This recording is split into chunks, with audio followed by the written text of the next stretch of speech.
So the Africa Climate Summit was a summit that was held to discuss climate issues. And it was a gathering of leaders, thinkers, doers, enthusiasts around climate change and sustainability.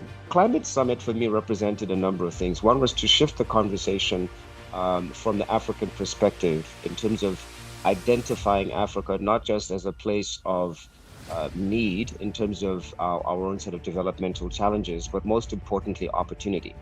It focused on engaging non-state actors for proactive climate solutions, and it emphasized African perspectives on climate change and action. So the Africa Climate Summit was a summit that was held to discuss climate issues, particularly with the geographical map of Africa at hand. The heads of states of different African countries came together to talk about what are the issues that Africa faces in the fight against climate change. And I think this is very pertinent because Africa is a very unique space and also at a very unique point of industrialization where the needs we have in terms of energy and in terms of how to, industrialize this continent are very different from the rest of the world. And I think as the climate conversations are being had, it's pertinent that we discuss what it is that we are in need of and where we see ourselves at in the global conversation around climate change. So I was part of that discussion, and I was speaking with regards to renewable energy and with an even deeper issue in clean cooking, where we talked about as a continent, this is an issue that primarily affects very many parts of Africa. But when you look at the global scale, it's hardly discussed. So these are some of the areas that got a good highlight in the Africa Climate Summit and even got the global attention that was needed. Yeah, it was a great gathering. A bit of honor to be part of it in Nairobi. And it was a gathering of leaders, thinkers, doers, enthusiasts around climate change and sustainability. And it was a place to have a conversation about how Africa gets a fair share in the conversations around climate change. A whole lot of people will look into Africa and they would believe that our pollution or our emission is minimal. And definitely we do not matter in those conversations. But Africa, we share the same space. We are all bounded within the same atmosphere. So it's also important that Africa has a strong voice in global climate conversations. And those voices can't be in disparate forms. They can't be fragmented.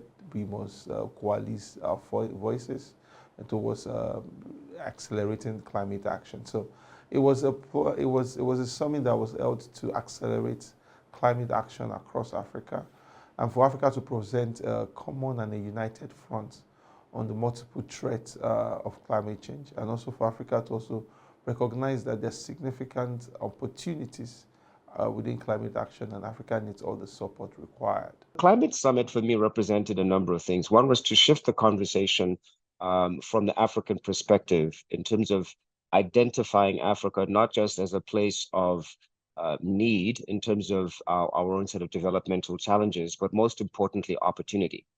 So what that summit began to do was to phrase the climate challenge as one in which Africa could be not only a competent partner in the realization of business opportunities and improved livelihoods for everybody, both within and outside of Africa, but to really say that it's about time that the conversation on climate change needs to take the African perspective front and center.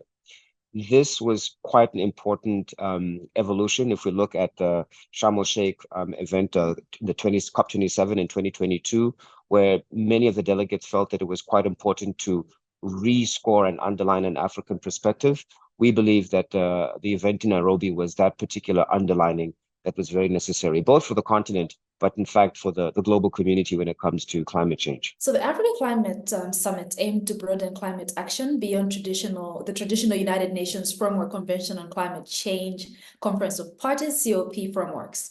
It focused on engaging non-state actors for proactive climate solutions, and it emphasized African perspectives on climate change and action.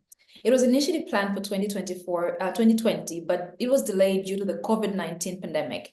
And of course, it was announced by President Ruto at the United Nations Framework Convention on COPs in 2022. So it showcased Africa's opportunities and solutions to combating climate change.